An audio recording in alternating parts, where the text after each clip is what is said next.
రాజధాని ఏది అంటే మనం చెప్పుకోలేని పరిస్థితి. అంటే మొన్నటి వరకు మీరు చూసే అధ్యక్ష 5 ఏళ్ళు అమరావతి అనుకున్నాం, 5 ఏళ్ళు 3 రాజధానులు ముచ్చటొచ్చింది. ఏది రాజధాని చెప్పలేక అవమానం పాలయ్యే పరిస్థితికి వచ్చావు అధ్యక్ష.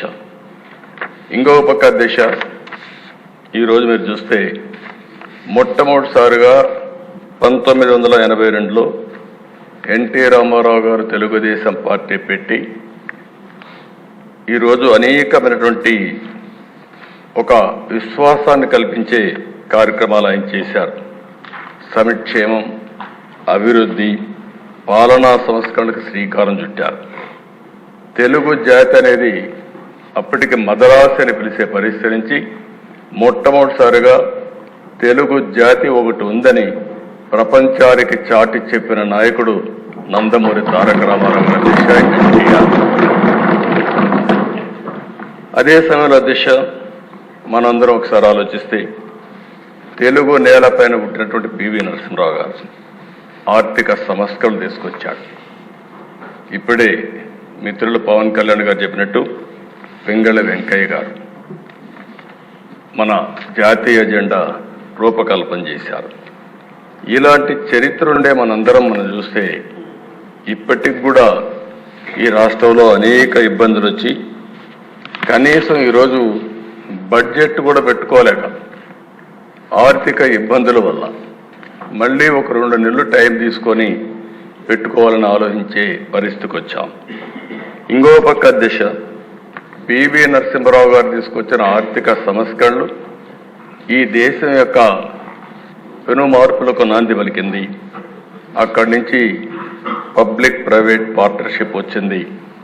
దీంతో బ్రహ్మాండంగా అభివృద్ధి జరగడమే కాకుండా ఈరోజు వికసిత్ భారత్ 2047 నరేంద్ర మోడీ గారు ఏదైతే మాట్లాడుతున్నారో నాకు ఏమాత్రం అనుమానం లేదు, 2047కి భారతదేశం ప్రపంచంలో మొదటి స్థానంలో కానీ 2వ స్థానంలో కానీ ఉండే అవకాశాలు ఉన్నాయి. అది మన చేతుల్లోనే ఉందని చెప్పి కూడా నేను మీకు తెలియజేస్తున్న అధ్యక్ష. దీనికి కారణం మీరు ఒకసారి చూస్తే ఈరోజు ఒక 2 ఎగ్జాంపుల్స్ ఇక్కడ చాలామంది ఉన్నారు. 25 ఏళ్లకు మునుపు విజన్ 2020 తయారు చేశాం సమైక్య ఆంధ్రప్రదేశ్ కోసం. మీరు కూడా భాగస్వాములు దాంట్లో. ఆ విజన్ 2020 తయారు చేసిన తర్వాత మనం అభివృద్ధి స్టార్ట్ చేశాం. ఆ రోజు ఏ నిధులు అయితే ఉన్నాయో ఆ నిధులనే పెట్టి మనం ముందుకు పోగలిగాం. ఈరోజు మీరు చూస్తే దేశంలోనే highest per capita income Telangana రాష్ట్రం ఉండడం ఆ రోజు చేసిన అభివృద్ధి వల్ల సాధ్యమైందని కూడా నేను మీకు తెలియజేస్తున్నాను. ఇది గుజరాత్, ఇంకా చాలా రాష్ట్రాలు ఉన్నాయి అధ్యక్ష. గుజరాత్ ఉంది, కర్ణాటక ఉంది, హర్యానా ఉంది. అన్ని రాష్ట్రాల కంటే ముందు పోయే పరిస్థితికి వచ్చింది. ఇది ఒక ఉదాహరణ మాత్రం. ఇంకో పక్క దిశ మీరు ఒకసారి చూస్తే ఎన్ఆర్ఐస్. ఎందుకు ఈ సభలో ఈ మాటలు చెప్తున్నానంటే ఈరోజు పవన్ కళ్యాణ్ గారు మాట్లాడినప్పుడు ఒక విషయం చాలా స్పష్టంగా చెప్పాడు. నేను వివేకానంద స్ఫూర్తిని కూడా మీకు చెప్పాను. ఈరోజు ఇక్కడుండే హౌస్లో మెంబర్స్ అందరం కలిసి సమిష్టిగా పనిచేస్తే ఈ రాష్ట్రాన్ని నెంబర్ 1 రాష్ట్రంగా తయారు చేయడం కష్టం కాదనే విషయానికి నేను ఈ విషయాలు మీ దృష్టికి తీసుకొస్తున్నాను. ఈరోజు మీరు చూస్తే అధ్యక్ష 25 ఏళ్ళు 30 ఏళ్ళకు మనకు ఆ రోజు ప్రభుత్వం ఐటీకి ప్రాధాన్యత ఇచ్చాం. అదే మరిగా భారతదేశం మొత్తం ఇండియన్స్ అంతా ఐటీ బాగా నేర్చుకునే పరిస్థితికి వచ్చారు. ఈరోజు మీరు చూస్తే మన వాళ్ళు ఇండియన్స్ 2 కోట్ల మంది 3 కోట్ల మంది విదేశాలకు వెళ్ళారు. అమెరికాకు చాలా మంది వెళ్ళారు. అమెరికాలో చూస్తే అధ్యక్ష 25 ఏళ్ళు వచ్చిన మార్పు, ఇండియన్ ఆరిజిన్ ఎవరైతే ఉన్నారో వీళ్ళ ఆదాయం, తలసరి ఆదాయం $1,19,000. మన తర్వాత ఎవరైనా చూస్తే అధ్యక్ష తైవానీస్, వాళ్ళ ఆదాయం $95,700. వాళ్ళ తర్వాత చైనీస్, వాళ్ళ ఆదాయం $81,000. జపనీస్ 80,000, పాకిస్తానీ 70,000. ఈ విధంగా చూసుకుంటే అధ్యక్ష, అమెరికాలో ఉండే నేటివ్ అమెరికన్స్ 65,900. అంటే అధ్యక్ష, ఈరోజు ఈ ప్రభుత్వం అవలంబించిన విధానాలు 5 సంవత్సరాలుగా మీరు చూస్తే పాత ప్రభుత్వం ఇంగ్లీష్ నేర్పిస్తామన్నారు. ఇంగ్లీష్ నేర్పిస్తే ఏదో అయిపోతుందని మాటలు చెప్పారు. కానీ మారుమూల ప్రాంతాల్లో ఉండే మన సరైన టీచర్ లేకపోయినా చదువుకున్న వాళ్ళు ఈరోజు ప్రపంచంలో హైయెస్ట్ ఇన్కమ్ సంపాదించే పరిస్థితికి వచ్చారంటే అది భారతీయుల యొక్క శక్తి సామర్థ్యం. అందులో ఇంకా ఒక అడుగు ముందున్నారు తెలుగువారు. దానికి గర్వపడుతున్నానని చెప్పి కూడా నేను మీకు తెలియజేస్తున్నాను. కానీ దిశ ఇప్పుడు ఇక్కడికి వచ్చినప్పుడు ఇది గత చరిత్ర. గడిచిన 5 సంవత్సరాల్లో జరిగిన విషయాలు కూడా నెమరు వేసుకోవడం చాలా అవసరం. ఇప్పుడే జూన్ 4వ తారీఖు వచ్చిన ఎన్నికల ఫలితాలు ఒక కొత్త చరిత్రను సృష్టించాయి. ప్రజా చైతన్యానికి నిదర్శనంగా నిలిచాయి. మీరు చూస్తే దేశ 93% స్ట్రైక్ రేట్, 57% ఈ కూటమికి ఓట్లు పడ్డాయి. ఇది నా రాజకీయ జీవితంలో ఏ పార్టీ కూడా, నందమూరి తారక రామారావు గారు పార్టీ పెట్టినప్పుడు కానీ 94లో కూడా రాలేదంటే అది ప్రజలు మన మీద పెట్టుకున్న నమ్మకం అనే విషయం మనందరం గుర్తుంచుకోవాల్సిన అవసరం ఉంది. అధ్యక్ష, ఒక్కొక్క పార్లమెంట్ 70,000, 80,000, 90,000 మెజారిటీ వస్తాయి. అలాంటిది 95,000 మెజారిటీ ఒక అసెంబ్లీలో వచ్చిందంటే నేను మనస్ఫూర్తిగా అభినందిస్తున్న. గాజువాకలో 95,000 మెజారిటీ. అంటే దీన్ని చూసినప్పుడు చాలా ఆనందం, ఆశ్చర్యం వేస్తుంది. దీని వెనకాల కూడా దిశ చాలా శ్రమ ఉంది. ఒక్క విషయం మనం గుర్తుపెట్టుకోవాల్సిన అవసరం ఉంది. మిత్రులు పవన్ కళ్యాణ్ గారు ఇప్పుడే మాట్లాడారు. ఒక్కసారి రాష్ట్ర ప్రజానికం కానీ ఎలాంటి నమ్మకం కల్పించామంటే చాలా సఫర్ అయ్యాం. 2014లో కూడా కొత్త రాష్ట్రం, ఈ రాష్ట్రం అభివృద్ధి కావాలని ముందుకొచ్చి పోటీ చేయకుండా సపోర్ట్ చేసిన వ్యక్తి పవన్ కళ్యాణ్ గారు. సామాజిక బాధ్యత కోసం ఆలోచించారు, ముందుకొచ్చారు. తర్వాత దిశ మొన్న ఎలక్షన్లో ఆయన్ని మేము చూసినప్పుడు చాలా సమస్యలు వచ్చాయి. నన్ను అరెస్ట్ చేసినప్పుడు జైలుకు వచ్చి నన్ను పరామర్శించిన తర్వాత బయటొచ్చి ఆ క్లిష్ట సమయంలో ఏమాత్రం ఓటు డివైడ్ కావడానికి వీలు లేదు, రాష్ట్ర ప్రయోజనాల కోసం తెలుగుదేశం, జనసేన కలిసి పోటీ చేస్తామని చెప్పిన మొదటి వ్యక్తి పవన్ కళ్యాణ్. అంటే ఇది ఒక సామాజిక బాధ్యతగా తీసుకున్నాను. రాజకీయంలో అరుదైన సంఘటన ఇది. ఇద్దరం కలిసిన తర్వాత బీజేపీ వారు కూడా ముందుకొచ్చారు, కేంద్ర నాయకత్వం. ముగ్గురం కలిసిన తర్వాత దిశ ఇది ఒక సునామీ. ఎవ్వరూ ఊహించిన సునామీ రాష్ట్రంలో వచ్చిందంటే ఎన్నికల్లో కూడా మనం తీసుకున్న నిర్ణయాలు కారణం. ఆ నిర్ణయాన్ని మళ్ళీ మనందరం కలిసి వారు ఒక మాట చెప్పారు, మనస్ఫూర్తిగా అభినందిస్తున్నా.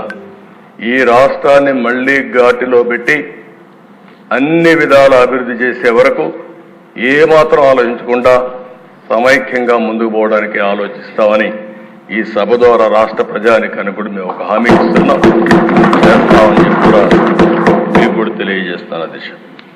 అధ్యక్ష, ఈసారి ఎన్నికలు రాష్ట్రం కోసం, తమ బిడ్డల కోసం, భవిష్యత్ తరాల కోసం ప్రజలు ఇచ్చిన తీర్పు ఇది. ఉపాధి కోసం వేరే రాష్ట్రాలకు వెళ్ళినటువంటి పేదవాళ్ళు వాళ్లే టిఫిన్ క్యారియర్ తీసుకొని వచ్చి ఓటేసి మళ్ళీ తిరిగి చెన్నైకో, హైదరాబాద్కో, బెంగళూరుకి వెళ్ళారు. ఎక్కడో అమెరికాలో, ఆస్ట్రేలియాలో, ఆఫ్రికాలో ఉండే తెలుగువారు ఆ ఓటు వేయడానికి లక్షల రూపాయలు ఖర్చు పెట్టుకొని వచ్చారు. కొంతమంది 3 నెలలు 5 నెలలు ఇక్కడ ఉండే మెంబర్స్కి అందరూ కూడా అర్థం కాదు, కానీ వాళ్ళే వచ్చి వాళ్ళ డబ్బులు ఖర్చు పెట్టుకొని గెలిపించి మనకు చెప్పకుండా వెళ్ళారంటే అది వాడకుండే మన మెప్పు కోసం రాలా, కానీ రాష్ట్రం కోసం వచ్చారు. ఈ రాష్ట్ర భవిష్యత్తు కాపాడుతామనే ఆలోచనతో మనకు ఓట్లేసి తిరిగి వెళ్ళారు.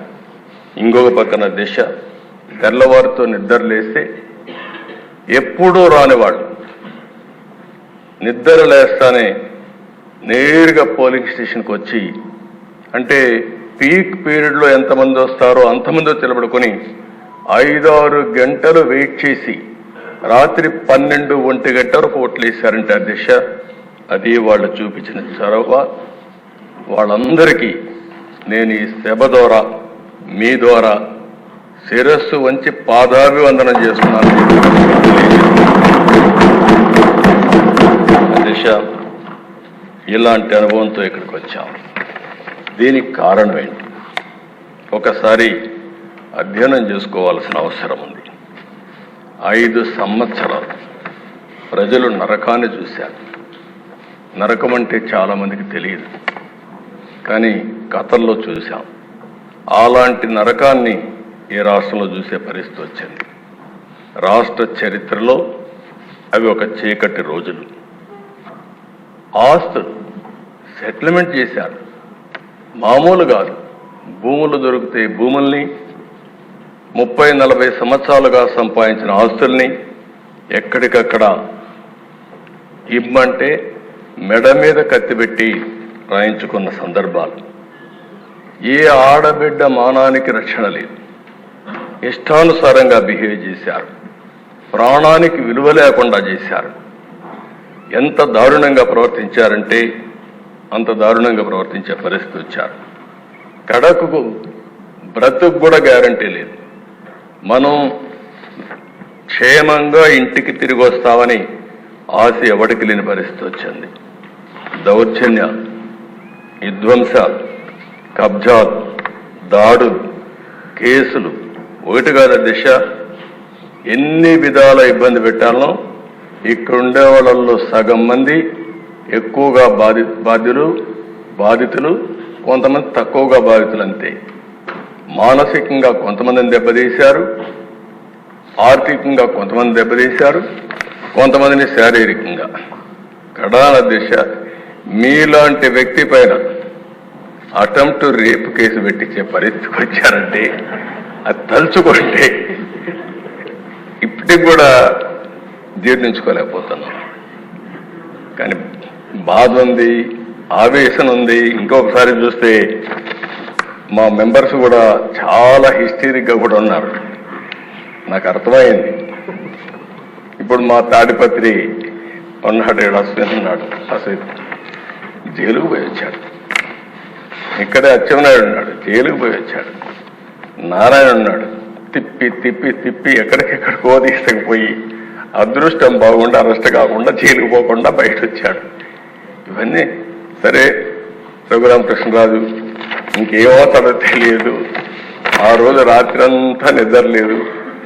ఆయన కాపాడుకోవడానికి ఎన్ని విధాల ప్రయత్నం చేశామంటే అధ్యక్ష, ఆ రాత్రి అంతా నెక్స్ట్ డే భగవంతుడు మంచి చూపు చూశాడు కాబట్టి బయట వచ్చాడు. కానీ ఈ దుర్మార్గులు ఇష్టానుసారంగా ప్రవర్తించే పరిస్థితికి వచ్చారు. మనం ఇబ్బందులు పడ్డాం. అర్థం లేనటువంటి పన్నులు వేయడం, ఇష్టానుసారంగా బిహేవ్ చేయడం, ఉపాధి లేదు, ఉద్యోగం లేదు, బాధపడని వర్గం లేదు, జీవన ప్రమాణాలు దారుణంగా పడిపోయినాయి. అంతటా అభద్రత, అశాంతి, ఆందోళన, అసంతృప్తి ఇవన్నీ కలిపే మనకొచ్చిన మెజారిటీస్. ఈ విషయం మనందరం గుర్తుపెట్టుకోవాలి. అదే ఇది ఒక కేస్ స్టడీ కూడా. వ్యవస్థల్ని